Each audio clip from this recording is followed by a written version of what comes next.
ان تمام جرموں کی سزا ہے جو انہوں نے کیا ہے۔ تو امام ابو حنیفہ رحمۃ اللہ علیہ فرماتے ہیں اگر 10 درہم یا اس سے زائد مال کسی نے چرایا ہے، 10 درہم یاد رکھیے گا، 10 درہم یا اس سے زائد مال کسی نے چرایا ہے اور اس کا ہاتھ کاٹ دیا جائے، پھر اس کا ہاتھ کاٹ دیا گیا اور جو مال اس نے چرایا ہے وہ ہلاک ہوا ہے، چاہے ہاتھ کاٹنے سے پہلے یا ہاتھ کاٹنے کے بعد، یا اس نے جان بوجھ کر دریا میں پھینک دیا، ہلاک کر دیا، جو مال اس نے چرایا ہے وہ ہلاک خود کیا یا ہلاک ہو گیا ہاتھ کاٹنے سے پہلے، ہاتھ کاٹنے کے بعد، ان تمام صورتوں میں اب اس سے کوئی ضمان نہیں لیا جائے گا، کوئی تاوان نہیں لیا جائے گا۔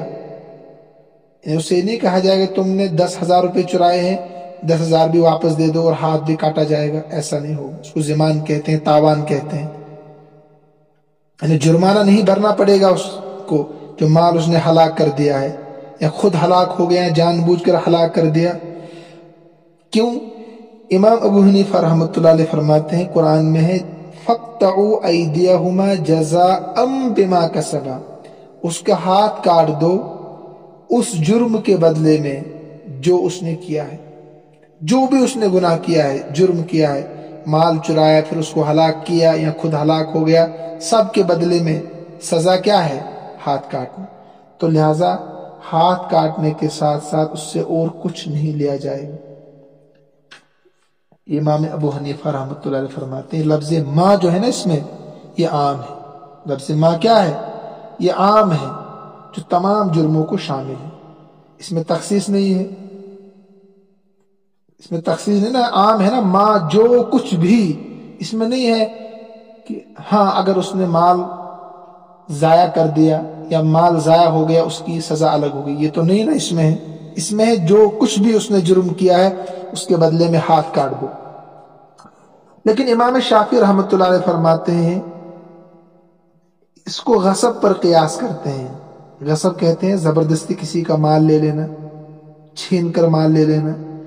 امام شافعی رحمۃ اللہ علیہ فرماتے ہیں کہ غصب پر قیاس کرتے ہوئے ایک تو ہاتھ کاٹا جائے گا اس کا، نمبر 2 اس سے مال بھی واپس لیا جائے گا، اگر اس نے ضائع کر دیا تب بھی لیا جائے گا، یا ضائع ہو گیا تب بھی لیا جائے گا، یا اس کا ضمان اس سے لیا جائے گا، یعنی قیمت وصول کی جائے گی۔ اس نے ضائع جو کر دیا، سونا چرایا تھا گم ہو گیا، سونے کی قیمت لی جائے گی اور ہاتھ بھی کاٹا جائے گا، جیسے غصب میں ہوتا ہے، یہ غصب پر قیاس کرتے ہیں۔ ٹھیک ہے، تو دلیل امام شافعی کی یہ ہے غصب پر قیاس کرتے ہوئے۔ ہمارے یہاں دلیل کیا ہے؟ قرآن کی آیت جس میں لفظ ما ہے فَقْطَعُوا أَيْدِيَهُمَا جَزَاءً بِمَا كَسَبَا، یہ عام ہے، لہذا صرف ہاتھ کاٹے جائیں گے، اس میں صرف ہاتھ کاٹنے کا حکم ہے، مزید اور کوئی سزا نہیں دی جائے گی۔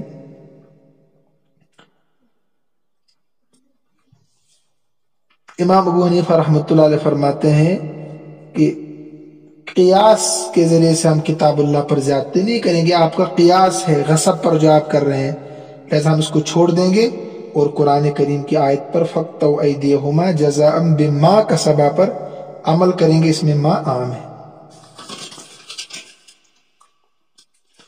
اب کچھ باتیں اور سمجھے آپ۔ چوری کس کو کہتے ہیں؟ میں نے آپ کو بتایا تھا، چور مال چراتا ہے محفوظ جگہ سے، آپ نے کمرہ بند کر کے رکھا، تالا لگا کے رکھا، صندوق میں آپ نے پیسے رکھے تھے اس کو بھی تالا لگا کے رکھا تھا، چور نے دروازہ توڑا، صندوق کا تالا توڑا، پھر مال چرا، اس کو چوری کہتے ہیں عربی میں۔ نمبر 2 10 درہم کم سے کم مال چرایا ہو، محفوظ جگہ سے کم 10 درہم مال چرایا ہو، اس کو چور کہتے ہیں۔ غصب کہتے ہیں کسی سے مال چھینا گیا، اس سے بڑا جرم ہے، اس کی سزا کیا ہے غصب کی؟ اصل میں حاکم وقت جو ہوگا، حاکم وقت جو ہوگا، جو مناسب سمجھے گا اس کو سزا دے گا۔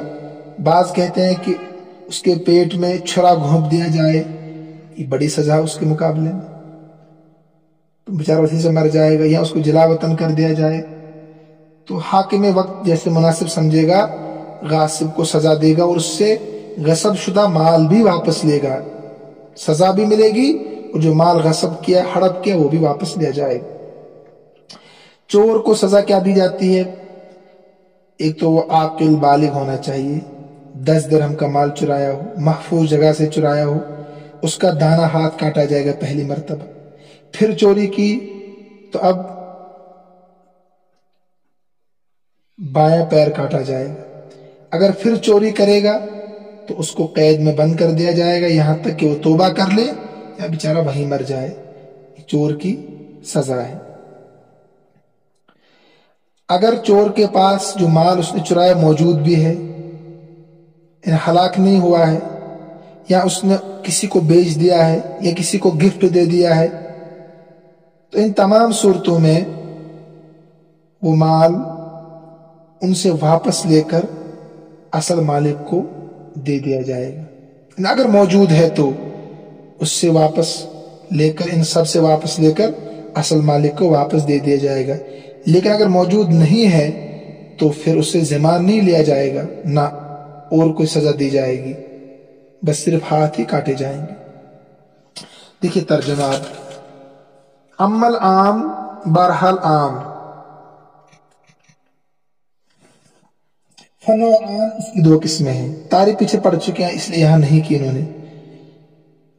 عام ایسا عام خص عنہ البعض، جس میں سے بعض کو خاص کر دیا گیا، خص مجہول ہے، وعام ایسا عام لم یخص عنہ شیء، جس میں سے کسی چیز کو خاص نہ کیا گیا ہو، فالعام الذی، پس وہ عام، لم یخص عنہ شیء، جس میں سے کسی چیز کو خاص نہیں کیا گیا، جو مثال ابھی ہم نے پڑھی، جس میں سے کسی کو خاص نہیں کیا گیا ہے، کہتے ہیں فہو بمنزلۃ الخاص، تو خاص کے درجے میں ہے، خاص کی طرح۔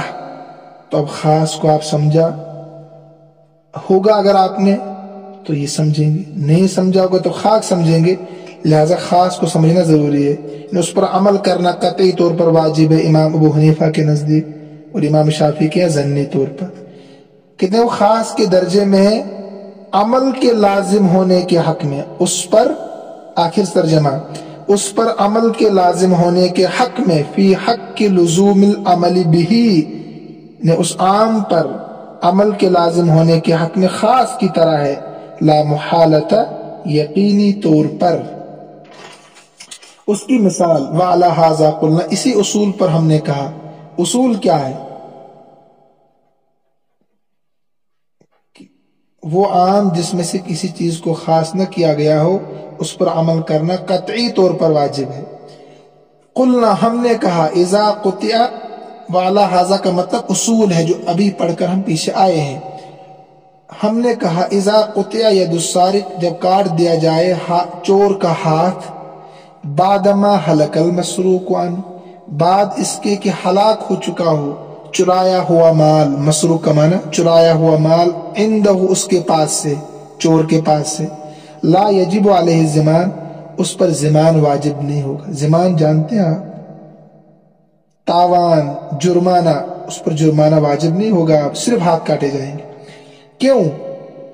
لأن القطع، اس لیے کہ ہاتھ کاٹنا جزاء، بدلہ ہے، جمیع ما اکتسبہ السارق، ان تمام جرموں کا، ترجمہ یہی کرنا، ان تمام جرموں کا، اکتسبہ، جس کا ارتکاب کیا ہے چور نے۔ کیوں؟ فإن کلمۃ ما، یہ اصل سمجھ، اس لیے کہ کلمہ ما جو ہے، اصل میں اس کو سمجھنا ہے آپ نے یہاں سے آگے، اس لیے کہ کلمہ ما جو ہے عامتن، کہتے ہیں عام ہے، کیا ہے؟ عام ہے، یتناول، جو شامل ہے، جمیع ما وجد من السارق، ان تمام جرموں کو، ترجمہ سمجھ میں آ رہا کہ نہیں؟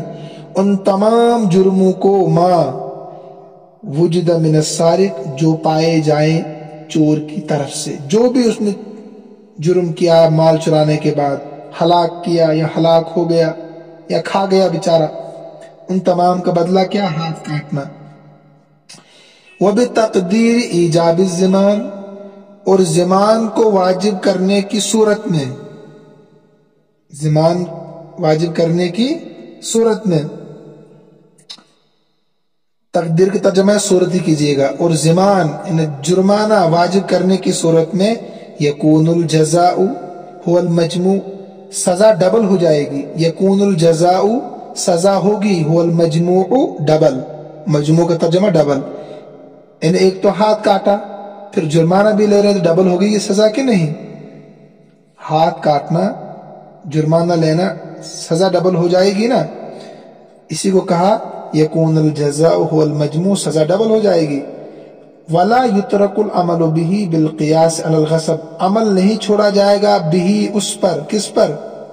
قرآن کی آیت پر، فاقطعوا ایدیہما جزاء بما کسبا، ما پر قیاس کرتے ہوئے، بالقیاس قیاس کرتے ہوئے غصب پر۔ یہ آخر کی جو عبارت ہے نا یہ امام شافعی کا مستدل ہے، غصب پر قیاس کرتے ہوئے فرماتے ہیں ہاتھ بھی کاٹا جائے گا اور جرمانہ بھی لیا جائے گا۔ امام صاحب نے کہا کہ نہیں، ہم قرآن کی آیت پر جو عام ہے جس میں سے کسی کو خاص نہیں کیا گیا ہے، عمل نہیں چھوڑا جائے گا غصب پر قیاس کرتے ہوئے۔ ایک مثال اور دیکھیے، والدلیل علی ان کلمۃ ما عامۃ فی عامۃ ما ذکرہ محمد رحمہ اللہ تعالی۔ دیکھیے ایک مثال ہے یہ، امام محمد رحمۃ اللہ علیہ فقیہ ہونے کے ساتھ ساتھ امام اللغہ بھی تھے، لغت کے جاننے والے بھی تھے، ماہر تھے، اور جیسے فقہ میں ان کی بات پر اعتبار کیا جاتا ہے ایسے لغت میں بھی ان کی بات پر اعتبار کیا جاتا ہے۔ ایک مثال یہاں سمجھائی ہے لغت کے اعتبار سے۔ مثلا ایک آدمی نے کہا اپنی باندی سے، وہ حاملہ تھی، کہا جو کچھ تیرے پیٹ میں ہے اگر وہ لڑکا ہوگا، جو کچھ ما فی بطنک، ان کان اگر ہو، ما جو کچھ، دیکھیے ما عام ہے یعنی پورے پیٹ میں ما جو کچھ تیرے بطن میں پیٹ میں ہے، غلامن بچہ، فانت حرتن تو آزاد ہے، فولدت غلامن وجاریتن تو اس نے جنا ایک بچہ اور ایک لڑکی، لڑکا اور لڑکی، لا تو تک آزاد نہیں ہوگی، لا تعتقو آزاد نہیں ہوگی۔ سمجھ میں آپ کو آیا؟ ایک آقا نے باندی سے کہا کہ آپ کے پیٹ میں جو حمل ہے، وہ حاملہ تھی، پورے پیٹ میں اگر صرف بچہ ہوگا، لڑکا ہوگا، پورے پیٹ میں، ماں ہے نا پورے کو شامل، عام ہے نا، اگر لڑکا ہوگا تو آزاد ہے۔ لیکن جب اس نے جنا تو ایک لڑکی جنی ایک لڑکا جنا، تو پتہ چلا پورا پیٹ جو ہے وہ صرف لڑکے کی وجہ سے بھرا ہوا نہیں تھا، بلکہ پیٹ میں لڑکی بھی تھی اور لڑکا بھی تھا، اس لیے شرط پوری نہیں ہوئی۔ شرط کیا تھی؟ ماں جو کچھ تیرے پیٹ میں، شرط پوری نہیں ہوئی تو آزاد بھی نہیں ہو۔ سمجھ میں آیا؟ ماں عام ہے جو پورے پیٹ کو شامل تھا۔ ترجمہ دیکھیے، والدلیل علی ان کلمۃ ما عامۃ، اور دلیل اس بات پر کہ کلمہ ما عام ہے، یہ لغت کے اعتبار سے مثال ہے، وہ ہے ذکرہ محمد رحمہ اللہ تعالی، جس کو امام محمد رحمۃ اللہ علیہ نے ذکر کیا ہے۔ اذا قال المولا لجاریتہ، جب آقا کہے اپنی باندی سے، ان کان اگر ہو، ما وہ چیز جو تیرے پیٹ میں ہے، غلامن بچہ، فانت حرتن تو تم آزاد ہے، فولدت غلامن وجاریتن اس نے بچہ اور بچی، لڑکا اور لڑکی کو جنم دیا، لا تعتق آزاد نہیں ہو، شرط مفقود تو جزا مفقود، یعنی شرط نہیں پائے گئی تو آزاد بھی نہیں ہوگی۔ بس یہیں تک رکھیے، یہ لمبی مثال ہے، اس میں ٹائم لگے گا۔ اللہ ہم سب کا حامی و ناصر ہو۔ میں نے کئی بار آپ سے درخواست کی لیکن آپ شاید سمجھتے نہیں ہیں یا میری بات آپ کو سمجھ میں نہیں آتی ہے۔ میں نے کہا آپ کو کئی بار لائک کامنٹ شیئر کیجئے مگر شاید آپ نہیں کرتے ہیں۔ بہرحال اللہ ہم سب کا حامی و ناصر ہو۔ السلام علیکم ورحمۃ اللہ وبرکاتہ۔